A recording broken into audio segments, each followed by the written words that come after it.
Now suddenly we've moved, it seems, underwater. That's right. With this painting that you're standing in front of. We are underwater. And agua, it's pretty easy. Right. I like to make up words. So yeah, it's an underwater life fantasy. I started this kind of mindset or series of paintings while I was in Brazil, and the painting stayed behind. But I felt the spirit of the way of making the painting, the subject matter, the kind of looseness, started in Brazil when I was there. And then when I got back to LA, I just wanted to continue in that same mindset, keep that part of me going. Do you make paintings like super fast in terms of? Some people think so. Yeah. I guess I'm pretty fast. When they have a lot of detail, like I can just do the main structure of the painting. It could take me a week, and then I can spend 2 more weeks on detail. You know, because details just take a long time because you need to fill up space.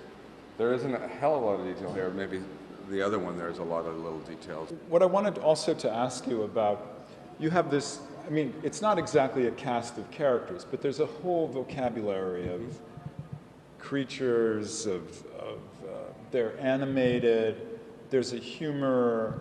It's sort of the opposite to me of, it's not kitschy or it's not hokey, but how do you manage to do that? I mean, is it It's just, you know, the word heartfelt sounds kind of hokey, but it is. I mean, I really, they are my characters, and they allow me to really express the emotion that I want them to.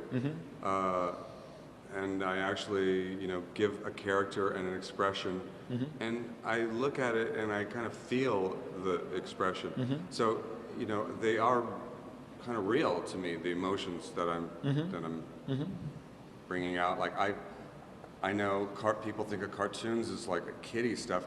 Well, cartoons, I think, have incredible expression and incredible emotion, and I just see it as a great way of expressing.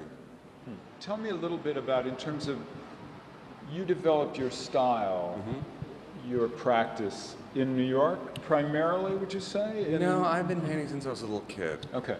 And when you look at some of those little sketchbooks or little paintings that I did as young as 5.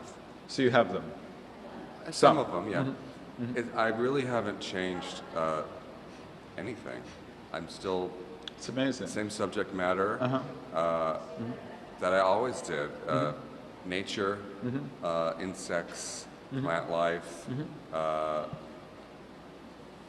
Then I also was always into cityscapes and like pop imagery and cartoons, and so I kind of developed my vocabulary really young.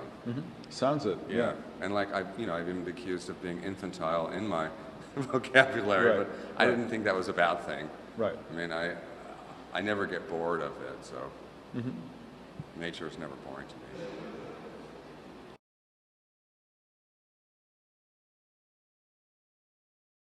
You have plans for these.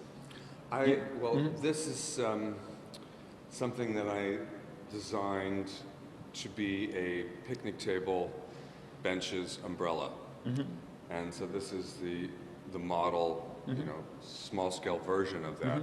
We kind of like the way they look sculpturally as a small sculpture, independent of their function, that I would like to see one day, maybe soon. I don't know. I would like to sit at this bench and eat on the table under the nuclear bomb. As I said, I keep the themes. I kind of never change them. And the theme of, you know, in celebrating life and enjoying things in the midst of a catastrophe about to happen or happening has been a kind of a constant theme. So the idea of picnicking under the mushroom cloud is kind of kind of works for me. Yeah. And have you made functional objects Yes. before? I mean, I've in terms been of designing things for a long time. I really like designing objects. I don't really get to do it that often. But at the same time, I'm very interested in design and creating art that can be used functionally.